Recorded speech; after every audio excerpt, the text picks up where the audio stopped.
What's up, you guys? I'm Hayward SlimXTeamSymmetry here to bring you guys the next episode of The Good, the Bad, and the Yu-Gi-Oh! And as highly requested, we are doing Infernities. Now, people are wondering, why in the hell are we doing Infernities? Infernities haven't really done anything since, I want to say, 2010, 2011. And the deck was good. Like, when the deck first came out, the deck was busted. Like, you could Trishula loop, Mistworm loop, you could do all these crazy shenanigans. You had 3 launcher.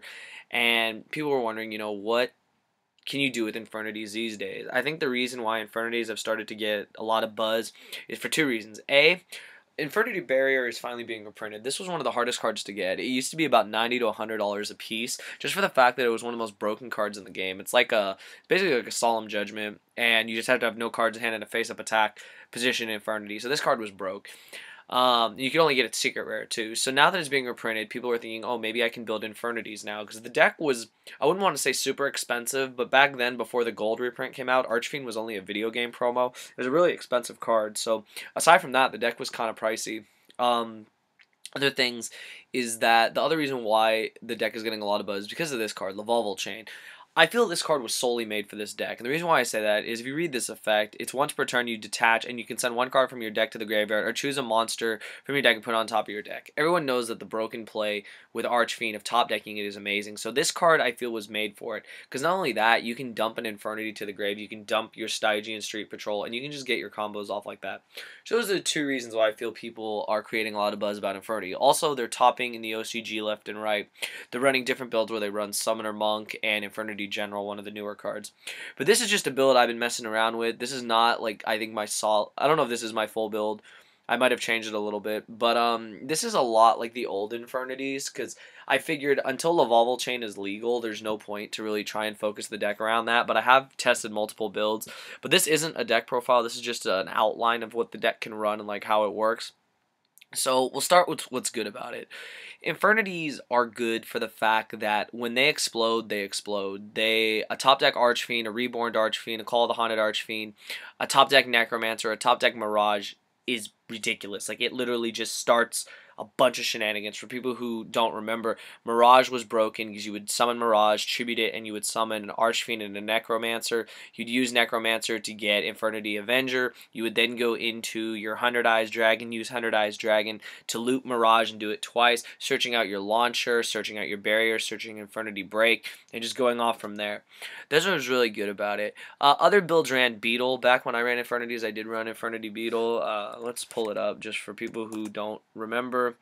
Infernity Beetle was a cool card. It was really good back when Goyo and Brio and all these other cards were around, because if you had no cards in hand, you would tribute it and you would summon 2 more. So you could basically go 4, 2 is 6. You could then use the 3rd Beetle to bring out an 8, and your 8 was either Infernity Doom Dragon, it could be 100 Eyes, it could be Stardust, Scrap Dragon, etc.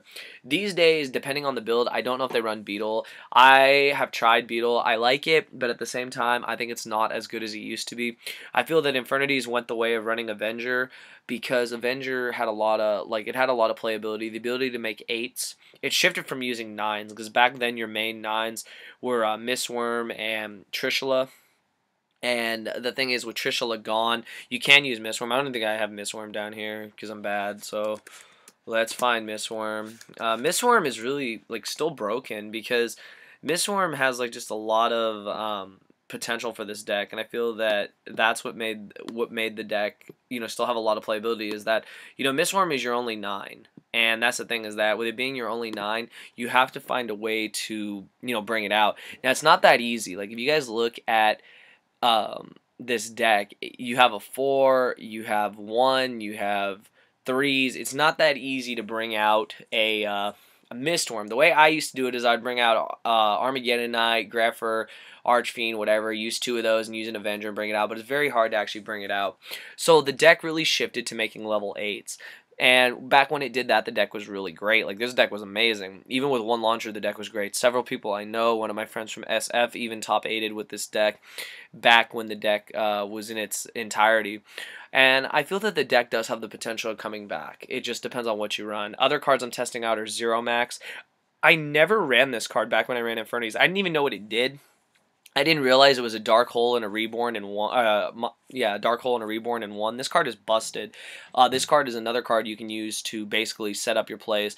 I've top decked this, used it, blew up my opponent's field, and then started to go off. Like if you go zero max and you go either into an Archfiend or a Necromancer, you can really start getting your combos off, because at least you can get some control with Barrier and Break. I think these two cards are the best cards in the deck.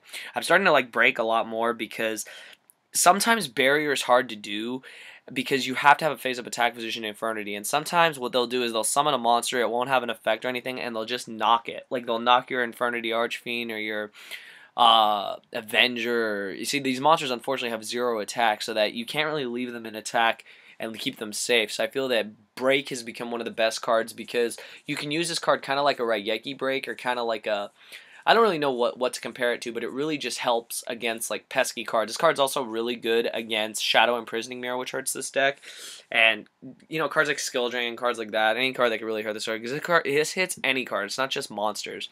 So I really like this card. So that's what feels good about Infernities. I feel they're still a solid deck. I don't know, with the eventual release of Lavalval Chain here, will it make the deck beyond belief good again? I don't know, but I'll definitely give it a chance. I definitely want to try and run this deck again, because this was one of my favorite decks of all time. Not only that, I feel that since Lavalval Chain is out only in DT, it is kind of pricey. It's like $30, $40. So a lot of people haven't picked up Chain yet, but I've been testing with my friend, just proxying the chains to see how the deck works. And when you do run Lavalval Chain, the deck changes. You main deck Summoner Monk, because Summoner Monk can help you make Lavalval Chain or Shockmaster, and you go Summoner Monk and you dump a spell and you bring out other cards, and believe it or not, you probably will end up cutting either Avenger or Beetle. I really don't know.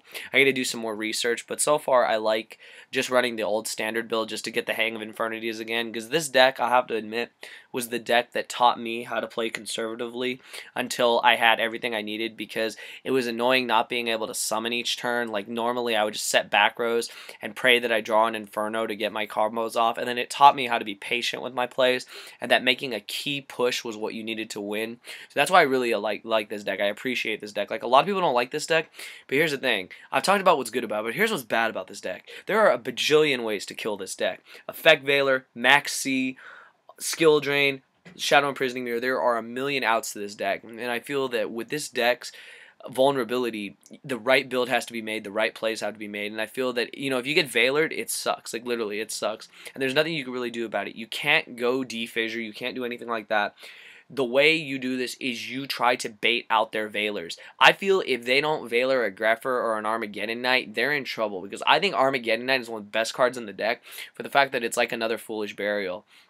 If you open Armageddon Knight and Foolish Burial and send an Archfiend and a Necromancer, or Archfiend and a Avenger or Stygian Street Patrol, you're pretty much winning that game, because if they don't have an out to it, you're going to go off. Once you have your barriers and breaks set, I don't think you lose. Through all my testing, I've rarely lost when I was running barriers and break, because they just had the potential to do so many things, and that was the beauty of the deck, is that it could get past so many different cards. I feel that that's what made the deck really great. Like I said, I'm still working on a build, so eventually I will have a profile up. But, you know what's bad about it? There are a lot of outs to it. Like, let's be honest, it's not that fast. It's not as fast as Dino Rabbit. It's not as fast as Water. It's not as... It doesn't have as much popping potential as Inzectors. It doesn't have that oomph that it used to have. We're in a format where Water is just, I mean, it's dominant. I can't deny it. I don't care for the deck, but I can't deny the fact that it's dominant. I feel that Water can get so much advantage of you in a turn or two that it's very hard to battle back. It's very hard to even out the advantage and somehow take advantage of a bad situation. It's very hard to do, and I feel that that's one thing, is that Infernities will suffer until that deck is hit or they get more support. Now, one of the newest support cards that came out was Infernity General. And personally, I don't know how to feel about this card, because I thought it did something else and it doesn't. But, you know, you can banish it and you can summon 2 level 3 or lower Infernities. So basically, you could summon Necromancer and Avenger. Now, that's good, but at the same time, that's not that good, because it says their effects are negated. So that means if I have a face-up Necromancer, I can't bring out Archfiend or something from the grave if I have no cards in hand. So I feel that that can be a little bit of a problem. However, I do see the potential to make XYZs with the double Necromancers. So I feel that there is a little bit of potential. I just got to do more research. But honestly, I don't think I would ever run more than one General. I think General is a little overrated, but I think 1 would probably be the right amount. But it's not on my main deck right now because, like I said, I haven't changed the deck to the Lavalval chain build. I'm still running the 300 Eyes, the Doom Dragon, all the stuff that all the old Infernities used to run. But I feel that with the right format and with the right cards, the deck could have a lot of potential again, because the deck is amazing. Like, let's be honest, a top deck Archfiend changes everything, a top deck Necromancer changes everything, a top deck Mirage changes everything. The ability to go Stygian, Street Patrol, summon Mirage, and then do more combos is broken. So I feel that's why the deck has a lot of potential. And I guess like the Yu-Gi-Oh part of this deck is that when this deck first came out, it was damn near unstoppable because you had 3 launchers, you had everything. Like with 3 launchers, if launcher came back to 2, this deck would be amazing. I would run this deck in a heartbeat if launcher came back to 2. I don't give a shit how fast water is, how fast rabbit is. I would give it a YOLO chance and just literally try to bring the deck back, because with 2 launchers, you're winning. Like, if you can open just 1, you're winning. Like, this card has so much versatility. Even at 1, it's still amazing, but I feel that this deck needs a format where it can reign supreme. But that's really my thoughts on Infernities, you guys. I love the deck. Don't get me wrong. I absolutely love the deck. I have the deck in real life. I went to my locals and I got all the cards for it. Big props to my main man Bamm. He hooked me up on the barriers. I had to get secret original first eds. I cannot run super rares. It's the same with Rescue Rabbit and tour guides. I'll run super guides and decks I don't really main, but when it comes to barriers, I have to have the original because it's kind of like a memento to myself back when I played Infernities. But that's my thoughts on Infernities. I'd like to hear you guys' feedback. I know there's a lot of Infernity players out there that wanted to see this video, and I need your guys' help to tell me, is there a build that I can make with Lavalval Chain, Summoner Monk, all that, that's going to be really good. Other cards I forgot to mention you can try are Night Beam. Back row is a problem for this deck, but if you get rid of all the back row, all you care about is hand traps. Let them max C, because if they max C you, okay, I have barrier to stop your gores. You're dead. Like, literally, like, I'm not that worried about max C. Valor hurts a lot more, and if you have barriers, like, you can set things up. Granted, like, Valor is 2 cards at most. I don't know anyone that really still runs 3 Valors. I'm sure people do still run 3 Valors, but aside from that, the deck does have potential. It just needs a proper format. But let me know your thoughts below. Do you like Infernities? Do you not like Infernities? What can we do to bring Infernities back into the game of Yu-Gi-Oh? And if we do, are there cards that are coming out that are going to support it? Are there old cards we haven't tried? What do we have to do to bring this deck back? Just let me know what you guys think. Comment below, thumbs up the video, and I hope you guys really enjoyed this episode. 150, 200 plus likes for the next episode would be great. I'm going to focus on some other decks. In the meantime, you know, like spell books. If you want to see spell books, you know, comment below. I'm really going to do some research on spell books and see if I can make a good video for you guys. And I have an annotation to my friend Fuzzy XYZ92. He was the winner of the next great YuGi-Tuber. I uploaded a video of him today. Hope you guys will check him out and subscribe to him. You know, he's kind of starting out now that this contest is over. So really, you know, just support him and, you know, give him a lot of love like you guys have to me. It would really mean a lot to me. So hope you guys enjoyed the video. Thumbs it up and let me know what you guys want to see on the next episode. So that's all I got to say, guys. Thank you for watching.